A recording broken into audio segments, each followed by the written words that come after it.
اس میں اس پوری جرنی میں کچھ فیصلے ایسے ہوتے ہیں جو بڑے ٹف ہوتے ہیں، اور وہی ڈیفائننگ مومنٹس ہوتے ہیں لوگوں کو ایک دوسرے سے مختلف کرنے کے، اور ہم میں سے بہت سارے لوگ وہ ڈیسیجن نہیں کر پاتے۔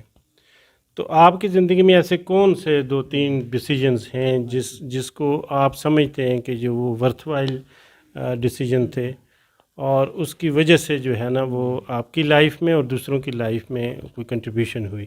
ماشاء اللہ، ہاں جی ماشاء اللہ، ونس اگین جی بڑے زبردست سوال ہے، مجھ سے آج تک کبھی ایسے نہیں پوچھے۔ تو پہلا سوال تو یہ تھا کہ میں بہت اچھی تنخواہ لے رہا تھا، گاڑی، ڈرائیور، بندے، ٹیم، گھر، ایئر کنڈیشن گھر، کوٹا دو پاور کمپنی، تو اس کو چھوڑ کے لمس کے مارننگ کا MBA کا اسٹوڈنٹ بننا، دیٹ واز میں، جس میں کماسی بھی نہیں رکھ سکیں گے ہم، جس میں ہم 2 سال تک بچوں کو بھی اسکول چھوڑنا ہے، بہت کمپیٹیٹیو انوائرمنٹ ہے لمس۔ مطلب اس کی پازیٹیو چیزیں بھی ہیں، نیگیٹو سائڈ یہ ہے کہ وہ ٹینس انوائرمنٹ ہے، تو اس میں بھی ٹینس انوائرمنٹ میں بھی تخلیقی صلاحیتیں زیادہ نہیں نکلتی ہیں، تو وہ اس میں ہم نے 2 سال گزارے ہیں۔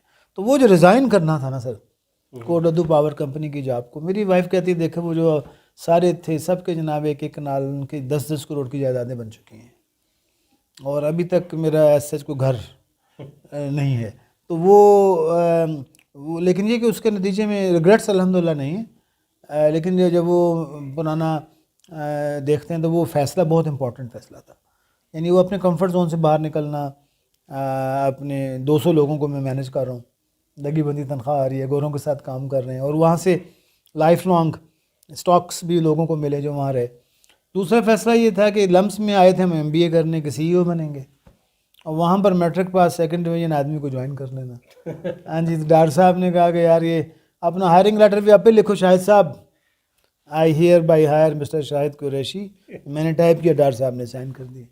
تو یہ 2 ایسے فیصلے ہیں جن کو 1 مہینہ لگا سوچنے میں، کیپ کو چھوڑنے میں 2-4 دن لگے، اور آئی تھنک اس میں میرے والد صاحب اور ایسی دادا والد ان کی بھی کوئی اثرات شاید ہیں، وہ بھی زندگی میں نا ایکسپیریمنٹ کرتے رہے، بے خوف کام کرتے رہے، تو شاید وہاں سے کچھ مل گیا۔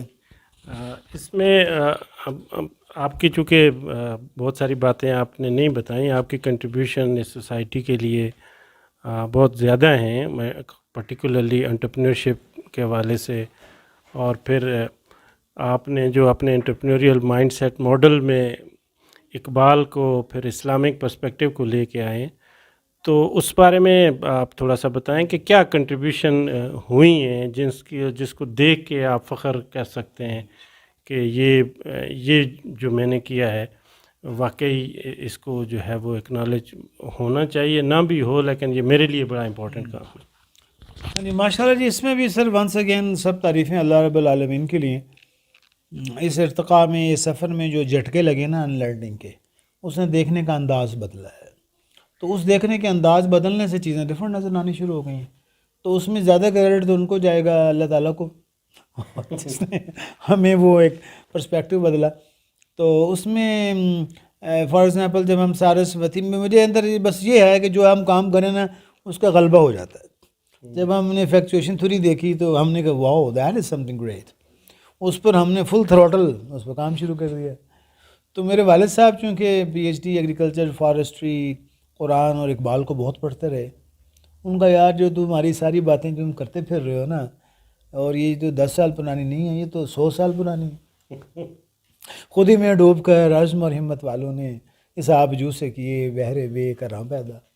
تو انہوں نے کہا یار یہ ساری چیزیں تو علامہ اقبال نے بہتر لکھی ہوئی ہیں۔ ہم اکیڈمی آف مینجمنٹ میں گئے، یونائٹڈ اسٹیٹس میں جاتے تھے، وہاں پر اسپرچویلٹی اینڈ ریلیجیوسٹی کا ڈویژن تھا، ادھر بھی مجھے انٹرسٹ پیدا ہو گیا۔ وہاں میں نے دیکھا مسلمان کوئی بھی نہیں، اور سارے عیسائی اسپرچویلٹی کی باتیں کری جا رہے ہیں، ریلیجیوسٹی کی باتیں کری جا رہے ہیں، آخرت کی باتیں بھی کری جا رہے ہیں، الٹرزم کی باتیں بھی کری جا رہے ہیں۔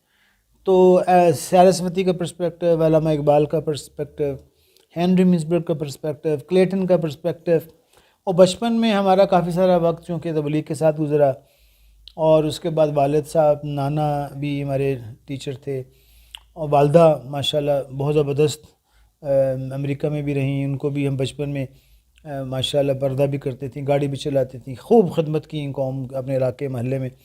تو یہ ساری چیزیں جب ملیں تو وہ ایک آرٹیکولیشن ہو گئی ایکچولی. تو ایز سچ اس میں کوئی بہت بڑا کنٹریبیوشن نہیں ہے. تو وہ سارسوتی صاحبہ کو جب ہم نے بتایا کہ ایفیکچویشن تھیوری کو ہم سمجھتے ہیں کہ یہ بھی ہے, تو وہ اس نے کا کمال کر دیا آپ نے. اس نے اس کے اوپر ایک آرٹیکل لکھ دیا ہمارے, اللہ اس کو جزائے خیر دے. تو وہاں سے پھر ہمیں انٹرپرینرشپ پڑھاتے پڑھاتے ہمیں یہ حوصلہ ہوا. اس میں اور لوگوں کا بھی کنٹریبیوشن ہے. اسد زمان صاحب ہیں, جی ہاشم صاحب ہیں, یہ ہمارے ہینری مصبر کے اسٹوڈنٹ ہیں ڈاکٹر فرزاد. ان لوگوں سے بٹس اینڈ پیسز میں چیزیں ملتی گئی. تو وہ اسد زمان صاحب بہت اچھا الٹرنیٹیو ماڈلس کی بات کرتے ہیں, لیکن سلوشن سامنے نہیں آ پاتا. جب اس کو ہم ایفیکچویشن سے ملایا تو سلوشن سامنے آ گیا. فرزاد صاحب ہینری منسبرگ بہت تنقید کرتے ہیں, لیکن سلوشن سامنے نہیں تھا. سارسوتی صاحبہ جو ہیں وہ صرف سلوشن کی بات کرتی ہیں, وہ سسٹم تھریٹ ان کو اس سے کوئی غرض نہیں ہے. اسٹارٹ اپ سے ہے, لیکن اینڈ پہ آگے کیا کرنا ہے کہ وہ کیا بنے گی اس سے پہلے, تو وہ بھی مسنگ تھا. تو وہ ایکچولی بس وہ ایک چیزیں ملی ہیں ایکچولی. تو اس میں میرا نہیں خیال کہ میں اتنا انٹیلیجنٹ ہوں کہ ہم یہ چیزیں اس طرح کر پاتے. یہ اللہ سبحانہ تھا کل ان الفضل بیدہ.